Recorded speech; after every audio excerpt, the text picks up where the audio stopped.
Any چاہے جتنی مرضی بہادر بے خوف لڑکی ہو، مگر زرحان کے سامنے وہ ہمیشہ سے بے بس تھی، اور اس وقت بھی وہ زرحان کی پناہوں میں بے بس کھڑی مکمل اس کی آسر پر تھی، جو اس کی سانسوں کو قید کیے اس کی سانسوں کو مالک بنا بیٹھا تھا، جس کی مرضی کے بغیر اب وہ ایک سانس بھی نہیں لے سکتی تھی۔ کافی دیر بعد زرحان نے اینی کی رکتی ہوئی سانسوں کو محسوس کرتے ہوئے اسے نرمی سے چھوڑا تھا، مگر ابھی بھی اس کے حصار میں ہی قید تھی۔ مجھے لگتا ہے تمہیں سمجھ آ گیا ہو کہ میرا تم پر کیا حق ہے اور حقوق ہیں، دوبارہ بتانے کی ضرورت نہیں پڑے گی مجھے۔ زرحان اینی کے چہرے پر نظر جماتے ہوئے بولا، جو اپنی سانسیں بحال کرتی سر ہوتے جیسے بحال ہو رہی تھی۔ اگر دوبارہ میں نے تمہارے منہ سے طلاق کا نام سنا تو ابھی تو صرف تمہاری سانسوں کے لیے، اگلی بار تمہاری روح کو قید کروں گا، اور پھر تم مجھ سے الگ ہونے کی بات کر کے دکھانا۔ مسز ہورولین زرحان سکندر، زرحان اپنے نام پر زور دیتے ہوئے بولا، جسے اسے بتانا چاہ رہا تھا کہ اب زرحان سکندر کی مالکیت ہے۔ میں آپ کی جان لے لوں گی، زرحان سکندر اینی زرحان کی طرف دیکھتے ہوئے دانت پیستے ہوئے بولی۔ لے لو میری جان، یہ جان کے کیا یہ پورا زرحان سکندر ہی تمہارا ہے، مگر شرط یہ ہے کہ طریقے میرے جیسا ہونا چاہیے۔ زرحان ایک آنکھ دبا کر بولا، جبکہ اس کی اتنی بے باکی پر اینی کا دل چاہا کہ اسے شوٹ کر دے۔ میں چھوڑوں گی نہیں آپ کو۔ اینی کا غصے سے برا حال ہو رہا تھا، وہ غصے میں الٹا سیدھا بولتے جا رہی تھی۔ مت چھوڑو میری جان، کس نے بولا ہے تم اپنے اتنے خوبصورت کیئرنگ اور لونگ اتنے محبت کرنے والے شوہر کو چھوڑو؟ زرحان اینی کو اپنے قریب کرتے ہوئے اس کے لبوں کو ہلکا سا چھوتے ہوئے بولا۔ اینی جو پہلے ہی بے حد غصے میں تھی، زرحان کی دوبارہ اسی حرکت اور آگ بگول ہوتی سے بری طرح گورنے لگی۔ مجھ سے دور رہیں تو بہتر ہوگا، سمجھے آپ؟ اگلی بار میں آپ کی کسی بھی بہودہ حرکت کو برداشت نہیں کروں گی، بلکہ آپ کو گولی مار کر قصہ ہی ختم کر دوں گی۔ اینی زرحان کو وارن کرتے ہوئے بولی، تمہیں لگتا ہے کہ تم مجھے گولی مار سکو گی؟ محبت ہو تمہاری، اور اپنی محبت کو کون گولی مارتا ہے؟ زرحان اینی کی طرف قدم بڑھاتے ہوئے بولا، کون سی محبت؟ اس کی محبت؟ لگتا ہے کہ آپ کا دماغ توازن میں خراب ہو چکا ہے، اپنا علاج کروائیں، ورنہ لوگ آپ کو سردار کہنے کے بجائے ایک دماغی مریض سردار بھی کہہ سکتے ہیں۔ اینی زرحان کی طرف دیکھتے ہوئے استریا مسکرائی۔ اگر محبت نہیں تو مجھ پر لگنے والی گولی خود کے وجود پر کیوں کھائی؟ زرحان اینی کی طرف دیکھتے ہوئے دلکشی سے مسکرایا۔ آخر سامنے وہ سوال آ ہی گیا جس سے وہ بچنے کی کوشش کر رہے تھے، اور اس کے سامنے کھڑا اس سے پوچھ رہا تھا، کسی کی جان بچانا میرا فرض ہے، اور اگر آپ کی جگہ کوئی اور بھی ہوتا تو اسے بھی میں اسی طرح بچاتی۔ آپ کی فضولیات کو سننے میں میرا بہت وقت ضائع ہو چکا ہے، بہتر یہی کہو گا کہ آپ میرے راستے میں ہی نہ آئیں۔ زرحان کی طرف دیکھتی ہوئی بولی اور وہاں سے جانے لگی، جب زرحان نے اس کا بازو پکڑ کر اپنی طرف کھینچا اور دیوار کے ساتھ پن کر کے دائیں بائیں بازو رکھ کے اس کی رائے فرار بند کرتے ہوئے اس پہ جھکا۔ تمہارا ہر راستہ مجھ تک ہی آتے ہے، تمہارے راستے بھی میں ہوں، تمہاری منزلیں بھی میں ہوں، اور یہ بات تم بھول ہی جاؤ کہ دوبارہ میں تمہارے راستے میں نہیں آؤں گا، بلکہ ہر راستے پر تمہیں میں ہی کھڑا دکھائی دوں گا۔ زرحان اینی کی طرف دیکھتے ہوئے بہت ٹھیر ٹھیر کے بول رہا تھا، وہ میری غلطی تھی، مگر میں شرمندہ ہوں، واپس لوٹ آؤ اینی، ایک حسین زندگی ہم دونوں کی منتظر ہے۔ زرحان محبت بھرے لہجے میں کہتا اس کے ماتھے پر لب رکھ گیا، میری ذات کو تذلیل کرنے میں آپ اول نمبر پر کھڑے تھے، مجھ میں اتنا بڑا ضعف نہیں کہ میں آپ کو معاف کر کے آپ کے ساتھ ہی زندگی گزار سکوں، کیونکہ آپ کے ساتھ رہ کر ہی میں نے اپنی روح کو چاک کروایا ہے، مگر یہ غلطی میں دوبارہ نہیں کرنا چاہتی۔ اینی آہستہ سے زرحان کو خود سے پیچھے کرتے ہوئے بولی، جبکہ اس کا لہجہ بے حد نرم تھا، وہ صرف غلط فہمی تھی، میں تمہیں نہیں سمجھا سکا، میں تمہیں ابھی بھی پوری طرح نہیں جان سکا، تمہارے دو نہیں بہت سے روح ہیں، اور تمہیں سمجھنے کے لیے مجھے تمہارے ساتھ کی بے حد ضرورت ہے۔ زرحان اینی کا ہاتھ تھامتے ہوئے بولا، جس دن آپ مجھے پوری طرح سمجھ جائیں اس دن میں آپ کو معاف کر دوں گی، مگر شرط یہ ہے کہ میرے ساتھ کے بغیر مجھے سمجھ کر دکھائیں۔ اینی اپنے ہاتھ زرحان کے ہاتھ سے نکالتے ہوئے بولی، مطلب وہ اس سے ایک اور کڑے امتحان میں ڈال رہی تھی۔ مجھے دیر ہو رہی ہے، اینی بولتے ہی وہاں سے چلی گئی، جبکہ زرحان نے اسے بالکل نہیں روکا تھا، وہ امید کی ایک نئی کرن دکھا گئی تھی۔ یہ امتحان تھوڑا مشکل تھا، مگر زرحان صرف اندر کے لیے ناممکن نہیں تھا۔ زرحان نے مڑ کر اینی کی طرف دیکھا، جو تیز تیز قدم لیتی حویلی سے باہر نکل رہی تھی۔ اینی کی پشت کو دیکھتے ہوئے وہ دلکشی سے مسکرایا۔ ارحم اپنے کمرے میں بیٹھا اپنے لیپ ٹاپ اپنی گود میں رکھے اپنے آفس کے کام میں مصروف تھا، جب اس کے کمرے کا دروازہ ناک ہوا۔ اپنے لیپ ٹاپ سے نظریں ہٹائے بغیر اس کے باہر کھڑے شخص کو اندر آنے کی اجازت دی تو فاریہ دروازہ کھولتے ہوئے اندر داخل ہوئی۔ آپ کی چائے؟ فاریہ ارحم کے قریب کھڑے ہوتے ہوئے بولی، تو ارحم نے لیپ ٹاپ سے نظریں ہٹا کر فاریہ کی طرف دیکھا۔ اسے یاد تھا کہ کمرے میں آنے سے پہلے وہ بول کر آیا تھا کہ کمرے میں اسے چائے پہنچائی جائے، مگر چائے فاریہ لے کر آئے اسے اندازہ نہیں تھا۔ ہاں رکھ دو۔ ارحم نے چائے سامنے ٹیبل پر رکھنے کا اشارہ کیا تو فاریہ نے چائے کا کپ رکھ دیا اور وہاں سے جانے لگی۔ رکو، اگر میں اس کمرے میں آ کر اس کمرے کو خوش قسمتی کا ہونے کا شرف بخش ہی دیا ہے تو کچھ دیر رک بھی جاؤ۔ ارحم لیپ ٹاپ بند کر کے سائڈ پر رکھتے ہوئے بولا تو فاری کے باہر جاتے قدم وہاں پر ہی تھم گئے۔ جی؟ فاری ناسمجھی سے ارحم کی طرف دیکھا۔ کیا جی؟ ارحم نے الٹا فاریہ سے سوال کیا۔ کچھ نہیں، آپ کو کوئی کام تھا؟ فاریہ کو ارحم کی بات بالکل سمجھ نہیں آئی تھی۔ ایسا لگا شاید ارحم کو اس سے کوئی کام ہو، اس لیے سے پوچھ رہا ہے۔ ہاں بتاتا ہوں، ادھر ہٹو۔ ارحم فاریہ کو صوفے پہ بیٹھنے کا اشارہ کرتے ہوئے بولا تو فاریہ جو چھوٹے چھوٹے قدم اتارتی ہوئی صوفے پر ارحم کے کچھ فاصلے پر جا کر ٹک گئی۔ یہ چائے تم نے بنائی ہے؟ ارحم چائے کا گھونٹ بھرتے ہوئے بولا۔ جی؟ فاریہ نے متاثر سا جواب دیا۔ تمہیں کس نے بولا تھا کہ میرے لیے چائے بناؤ؟ ارحم نے اس سے اگلا سوال کیا۔ اماں نے۔ نظریں ابھی بھی جھکی ہوئی تھی جبکہ جواب بالکل مختصر سا دیا جا رہا تھا۔ مطلب کوئی تمہیں بولے تو تم میرے لیے چائے بناؤ گی؟ ویسے تمہیں اپنے شوہر کا کوئی خیال نہیں؟ ارحم فاریہ کی طرف دیکھتے بولے۔ جی؟ فاریہ نے جی کو خاصا لمبا کھینچا تھا۔ جی ہاں جی۔ ارحم بھی اسی کے انداز میں بولا تو فاریہ چپ سی گئی جبکہ ارحم نے اپنی مسکراہٹ دبا کر کپ ٹیبل پر رکھا اور تھوڑا سا گھسک کر فاریہ کے نزدیک ہو کر بیٹھا۔ آپ کا کام؟ فاریہ نے پیچھے گھسنا چاہا مگر بیچاری جاتی کہاں جو پہلے ہی صوفے کے آخر پہ بیٹھی تھی۔ ہاں وہ میرا کام یاد آیا، ارحم نے بولتے ہوئے ساتھ ہی فاریہ کی کمر میں ہاتھ ڈال کر ایک جھٹکے سے اسے اپنی جانب کھینچا جبکہ فاریہ کی سانسیں تو اس کے حق میں ہی اٹک گئی تھی۔ بھاگتی کیوں ہو مجھ سے؟ ارحم فاریہ کو مزید قریب کرتے ہوئے بولا۔ میں تو نہیں بھاگتی، فاریہ ہلکاتے ہوئے بولی۔ انسان بن کے بیٹھو، کھا نہیں جاؤں گا تمہیں۔ ارحم فاریہ کے دونوں ہاتھوں کو اپنے ہاتھ سے پکڑتے ہوئے بولا جو مسلسل چلا رہی تھی۔ آپ کا کیا بھروسہ؟ فاریہ صرف سوچ ہی سکتی تھی۔ اچھی بات ہے، اس معاملے میں تمہیں میرا بالکل بھروسہ نہیں کرنا چاہیے۔ ارحم بولا تو فاریہ سپاٹ کر ارحم کی طرف دیکھے۔ اسے کیسے پتا چلا فاریہ یہ کیا سوچ رہی ہے؟ فاریہ حیران ہوئی۔ اتنا حیران ہونے کی ضرورت نہیں، مجھے پتا ہے تم کیا سوچتی ہو۔ صرف سوچتی ہی نہیں ہو، تم تو ساتھ میں بڑبڑاتی ہو، تمہیں لگتا ہے کہ صرف سوچ رہی ہو۔ ارحم فاریہ کی طرف دیکھتے ہوئے بولا تو فاریہ نے سختی سے اپنی آنکھیں بند کر کے دوبارہ کھولی تھی۔ ایک تو اس کی یہ عادت بہت بری تھی، اسے خود بھی پتا نہیں چلتا تھا کہ وہ کیا بول رہی ہے بلکہ بڑبڑا گئی تھی۔ شوہر ہوں تمہارا، بس میرے سامنے ریلیکس ہو کر بیٹھا کرو، ساری زندگی تمہیں میرے ساتھ ہی گزارنی ہے، مجھ سے بات ہوتی ہوئی مجھے کیسے سمجھو گی؟ ارحم فاریہ کے ہاتھوں کو نرمی سے پکڑتے ہوئے بولا۔ اتنا تو وہ بھی جان چکا تھا کہ ارحم کی نزدیکی سے ہی وہ گھبرا جاتی ہے۔ آپ سے کیا بات پوچھیں؟ فاریہ ارحم کی طرف دیکھتی بولی۔ ہاں پوچھو۔ ارحم چائے کا کپ لبوں سے لگاتے ہوئے بولا۔ آپ فورولین آپی کو پسند نہیں کرتے؟ آخر کر فاریہ نے وہ سوال پوچھ لیا جو کافی دیر سے اسے بے چین کر رہا تھا۔ تمہیں کس نے کہا میں اسے پسند نہیں کرتا؟ ارحم نے الٹا فاریہ سے سوال کیا۔ وہ آپ آج تک ان سے مخاطب نہیں ہوئی نا، اور نہ ہی آپ نے آج تک ان سے بات کی، اس لیے مجھے لگا شاید وہ آپ کو پسند نہیں۔ فاریہ ارحم کی طرف دیکھتی ہوئی تو ارحم ہلکا سے مسکرا دیا۔ ایسا کچھ نہیں پاگل لڑکی، میں اسے ناپسند کیسے کر سکتا ہوں؟ میرے لیے قابل عزت ہے، قابل احترام ہے، پہلے وہ میری بھابھی کی جگہ پر تھی مگر اب بہن کی جگہ پر ہے، اس سے میرے ڈبل رشتے ہیں، پھر میں اسے ناپسند کیسے کر سکتا ہوں؟ ہاں کبھی مخاطب ہونے کا موقع نہیں ملا، کبھی بات نہیں کی اس سے، مگر ہرگز یہ مطلب نہیں کہ مجھے وہ پسند نہیں۔ ارحم نے مسکراتے ہوئے جواب دیا تو فاریہ کا چہرہ کھل اٹھا، یعنی وہ جو سوچ رہی تھی وہ غلط تھا۔ آپ سچ بول رہے ہیں؟ فاریہ ارحم کی طرف دیکھتی ہوئی بولی اور ارحم نے مسکراتے ہوئے حامد سر ہلایا۔ آپ کو پتہ ہے وہ بہت اچھی ہے، اتنا کچھ ہونے کے بعد بھی مجھے اور لائبہ کو انہوں نے کچھ بھی نہیں بولا۔ کاش بھائی اور بھابھی کی ناراضگی ختم ہو جائے اور سب کچھ پہلے کی طرح بالکل ٹھیک ہو جائے۔ فاریہ چہرہ لٹکاتے ہوئے بولی۔ ہو مایوس نہیں ہوتا، سب ٹھیک ہو جائے گا، دعا کرتی رہا کرو۔ فاریہ کو لٹکا ہوا چہرہ دیکھ کر ارحم نے اسے پیار سے سمجھایا تو فاریہ مسکرا کر ثواب میں سر ہلایا۔ وہ میں اب جاؤں؟ فاریہ ارحم کی طرف دیکھتی ہوئی بولی تو ارحم نے چائے کا آخری گھونٹ بھر کر خالی کپ سامنے ٹیبل پر رکھا اور فاریہ کی طرف دیکھا جو اسی کی طرف دیکھ رہی تھی۔ ابھی اتنی بھی کیا جلدی ہے، کوئی دیر بعد چلی جانا۔ ارحم فاریہ کو کھینچ کر اپنے نزدیک کرتے ہوئے بولا۔ اس معاملے میں وہ بالکل بے بس تھا، اس کا دل اس کی بالکل نہیں سنتا تھا۔ مجھے نیند آ رہی ہے، لائبہ کمرے میں انتظار کر رہی ہوگی، فاریہ نے گھبراتے ہوئے وجہ بتائی کیونکہ ارحم کے بدلے بدلے تیور اسے گھبرانے پر مجبور کر رہے تھے۔ میری نیند اڑا کر تمہیں نیند آ رہی ہے؟ ارحم اپنا ناک فاریہ کے گلابی رخسان پر رگڑتے ہوئے بولا۔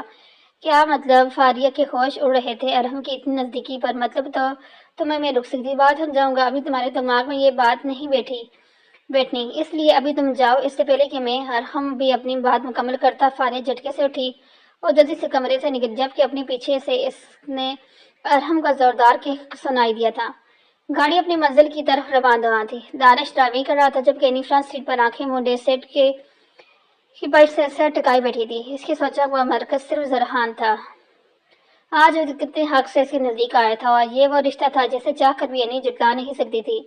کیونکہ اس نے زرحان سے سچی محبت کی تھی، سچے جذبوں کے ساتھ، مگر زرحان کی تذلیل اسے نہیں بولتی۔ دل کہتا تھا اس موقع پر، وہ دماغ کہتا تھا کہ کیسے اسے میں دوبارہ موقع دیا جائے۔ جس نے پہلے ہی دھتکارا ہو دیا ہو وہ تھا کہ بھی شیرازی سکندر کا بھتیجا، ان کا خون تھا۔ جب شیرازی سکندر نے کبھی اسے قبول نہیں کیا، کبھی اسے اپنی اولاد نہیں سمجھا، ہاں ویشے سے دھتکارا ہی تھا، تو اس کے بھتیجے سے کیا توقعات رکھی جا سکتی تھی؟ وہ تو ایک برا ایسا کر بھی چکا تھا۔ یہ سب سوچتے ہوئے اینی نے جھٹکے سے آنکھیں کھولی۔ میم آپ ٹھیک ہیں؟ دانش ایک نظر اینی کی طرف دیکھتے بولا۔ تو اس وقت ڈیوٹی پر نہیں ہو؟ دانش اینی سڑک پر نظر جماتے ہوئے بولی۔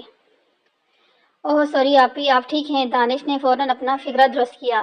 ہاں میں بالکل ٹھیک ہوں، تم سے ایک ضروری بات کرنی تھی مجھے۔ اینی دانش کی طرف دیکھتے ہوئے بولی۔ جی آپی بولیں، آپ کچھ پوچھ کیوں نہیں ہیں؟ بس آپ حکم کیا۔ دانش مسکراتے ہوئے بولا۔ فاطمہ کو پسند کرتے ہو تم؟ اینی بولی تو گاڑی ڈرائیو کرتے ہوئے دانش کے ہاتھ ایک دم رکے، مگر وہ فوری خود پر قابو پا گیا۔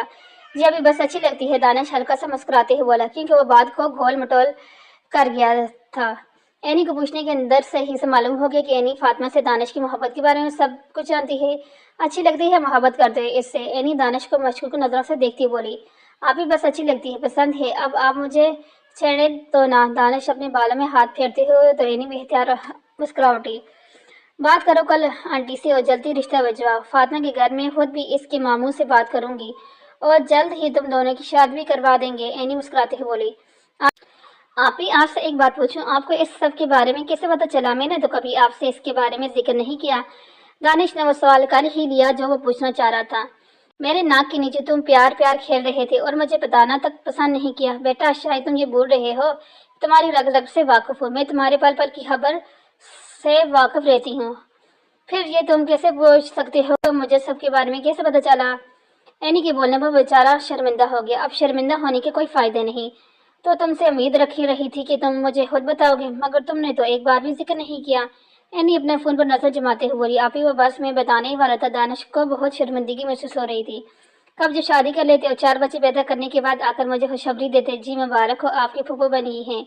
اپنی مسکراہٹ دباتے ہوئے مصنوعی سنجیدگی سے بولی۔ نہیں آپ ایسی بات نہیں ایسی باتیں کر رہی ہیں۔ آپ میری زندگی میں امی اور آپ کے علاوہ ابھی تک کوئی اس مقام پر نہیں پہنچا کہ میں آپ کو بتائے بغیر کچھ کروں۔ میں تو بس اس لیے جب تھا کہ کیونکہ کام ہی بہت تھا اور اس دوران آپ سے بات کرنے کا موقع ہی نہیں ملا، ورنہ آئی سوئے میں آپ کو ہی بتانے والا تھا۔ اچھا ٹھیک ہے، زیادہ وضاحتیں مت دو اور یہ لوکیشن ٹریس کرو، ہمیں یہاں پہنچنا ہے۔ اینی دانش کی طرف اپنا فون بڑھاتے ہوئے بولی تو دانش نے فون تھام کر لوکیشن ٹریس کی اور اپنی گاڑی کی جانب بڑھائی۔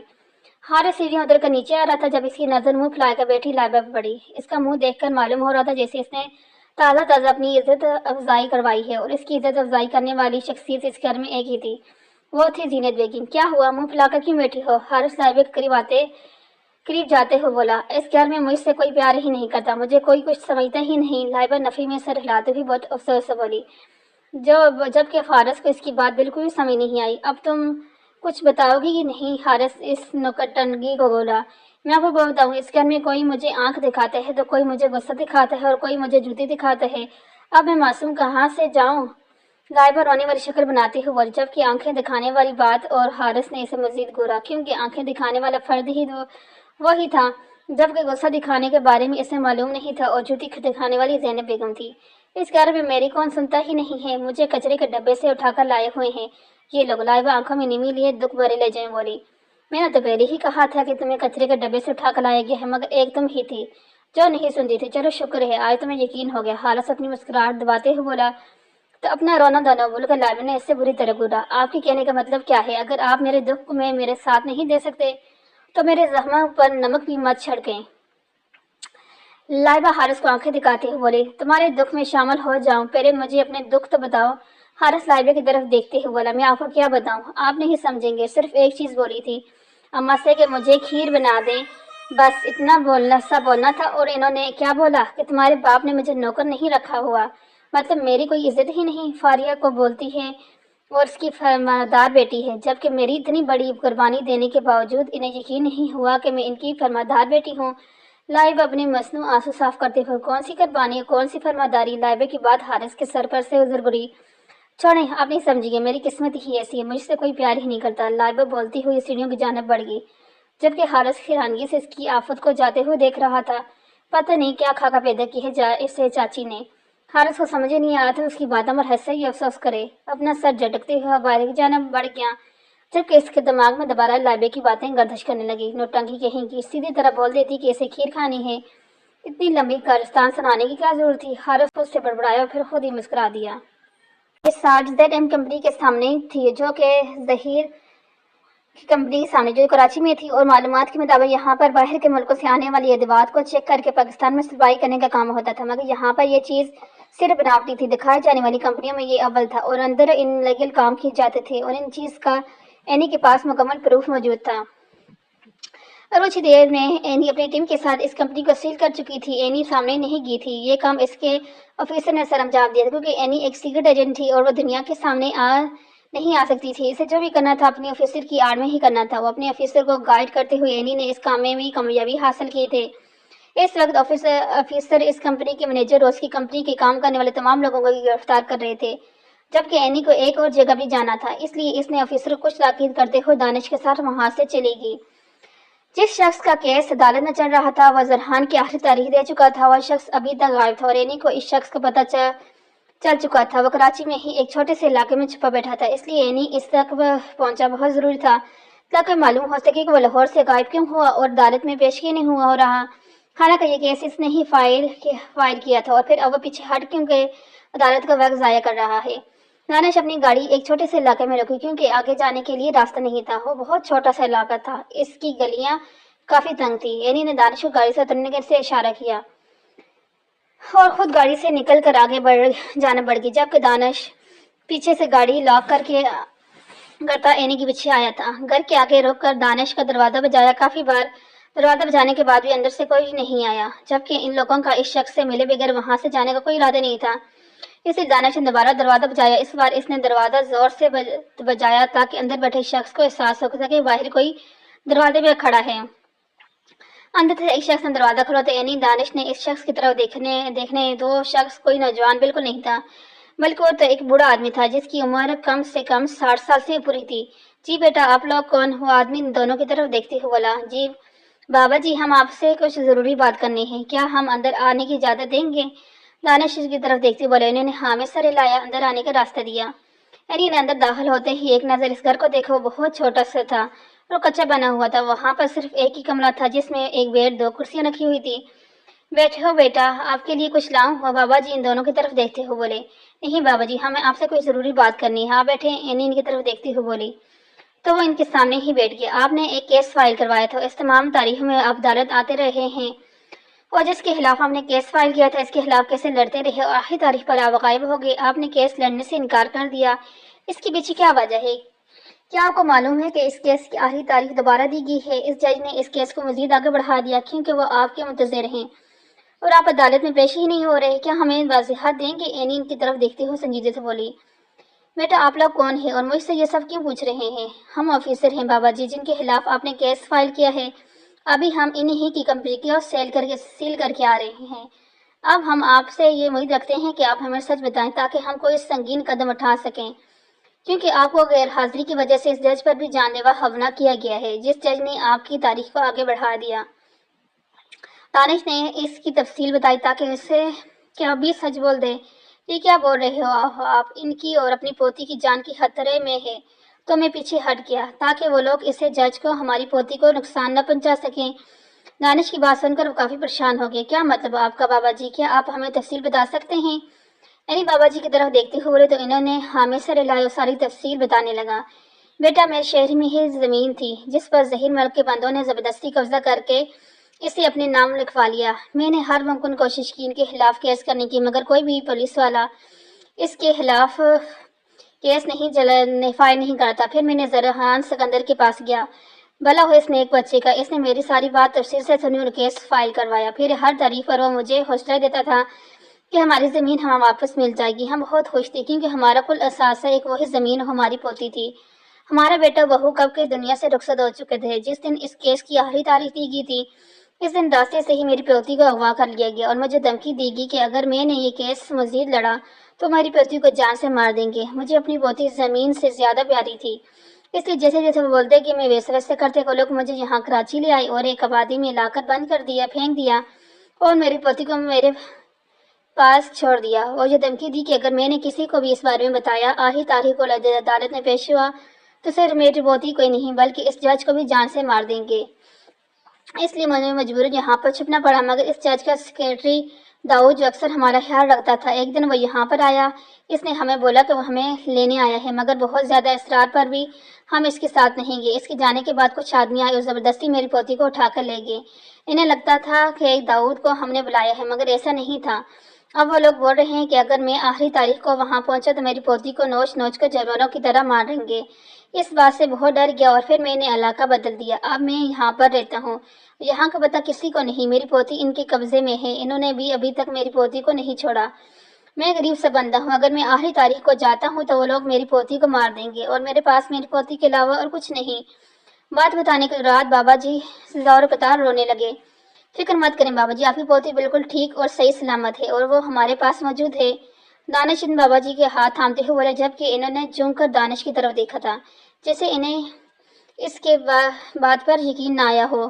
جب انہوں نے ظہیر ملک کی کمپنی پر ریڈ کیا تو انہیں وہاں کی بیسمنٹ سے 2 لڑکی ملی تھی جنہیں شاید انہوں نے وہاں بند کیا ہوا تھا۔ ان 2 لڑکیوں میں سے ضرور ایک ان کی پوتی ہی تھی۔ تم سچ کہہ رہے ہو بیٹا، وہ بابا جی دانش کا ہاتھ پکڑتے ہوئے کانپتی آواز میں بولے۔ جی ہاں، یہ سچ ہے، آپ کی پوتی بالکل ٹھیک اور صحیح سلامت ہے، وہ ہمارے پاس موجود ہے، ہم کچھ دیر تک آپ کو اسے ملوا دیں گے، لیکن آپ کو بھی ہماری بات ماننی ہوگی۔ اینی ان کی طرف دیکھتے ہوئے بولی تو انہوں نے جلدی سے ہاں میں سر ہلایا جیسے وہ ان کی ہر بات ماننے کو تیار ہوں۔ اپنا سامان اٹھائیں آپ اور اسی وقت ہمارے ساتھ چل رہے ہیں۔ اینی ان بابا جی کی طرف دیکھتی ہوئے بولی اور کھڑی ہوئی۔ انہوں نے جلدی سے ہاں میں سر ہلایا، سائڈ پر ایک چھوٹا سا بیگ پکڑا۔ ٹھیک وہ اتنی مہلت تو انہیں بالکل بھی نہیں ملی تھی کہ وہ اپنا زیادہ سامان لے سکتے۔ انہوں نے بہت مشکل سے اپنی پوتی کے 2 جوڑے لیے تھے۔ انہوں نے بیگ پکڑا اور دانش اور اینی نے ان کے ساتھ ہی قدم باہر کی جانب بڑھا دیے۔ اس وقت کمرہ عدالت میں ہلچل مچی تھی کیونکہ کچھ ہی دیر میں جج نے فیصلہ سنا تھا، کیونکہ آج کیس کی آخری تاریخ تھی اور ہر حال میں اس کیس کا آج فیصلہ سنا دیا جانا تھا، اور سب وہاں پر موجود جج کے منتظر تھے۔ جب انہیں خبر ملی کہ جج کمرہ عدالت میں داخل ہونے والے ہیں تو سب نے خاموشی اختیار کر لی اور سیدھے ہو کے بیٹھ گئے۔ زرحان چلتا ہوا کمرہ عدالت میں داخل ہوا۔ اس نے اس وقت 3 پیس بلیک پینٹ کوٹ پہنا ہوا تھا جس کے اوپر اس نے ایک بلیک لمبا کوٹ پہنا ہوا تھا جو ایک جج کا ہوتا ہے۔ اس کے ساتھ ہی اس کا سیکریٹری داؤد ہاتھ میں کچھ فائلز پکڑے اس کے ساتھ قدم ملاتے چلا رہا تھا۔ زرحان آ کر کرسی پر بیٹھا تو داؤد فوراً ہی اس کے کچھ فاصلے پر فائلز سامنے رکھ کر کھڑا ہو گیا، جبکہ کمرہ عدالت میں موجود باقی افراد بھی چوکس ہو گئے تھے، کیونکہ زرحان کسی بھی مداخلت برداشت نہیں کرتا تھا اور نہ ہی کسی کو اجازت دیتا تھا کہ کوئی کمرہ عدالت میں بیٹھ کر فضول گوئی کرے، اس لیے وہاں مکمل خاموشی چھا گئی۔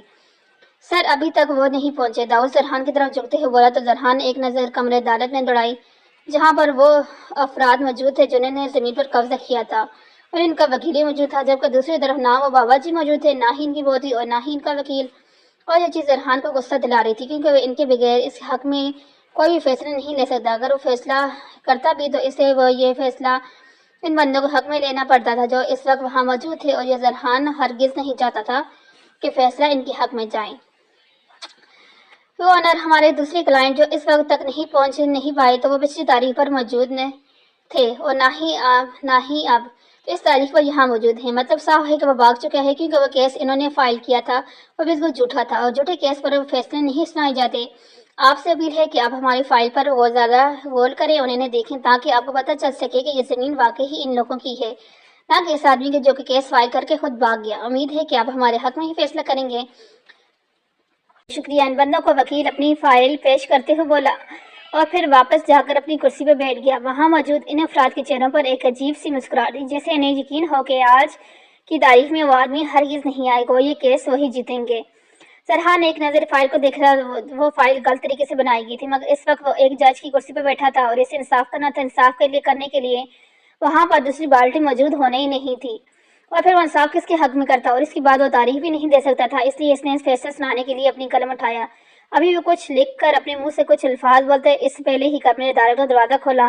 ایک آواز اس کے ہاتھ پر تھم گئی، رکیے جج صاحب، اشرف صاحب کمرہ عدالت میں تشریف لا چکے ہیں۔ اینی کی آواز پورے کمرے میں عدالت میں گونجی تو سب نے جھٹکے سے گردن گھما کر اینی کی طرف دیکھا جو ان بابا جی کے ساتھ کمرہ عدالت میں داخل ہو رہی تھی، جبکہ اینی کی آواز سن کر زرحان نے جھٹکے سے سر اٹھا کر سامنے کی طرف دیکھا۔ اینی کو وہاں پا کر وہ بے حد حیران ہوا۔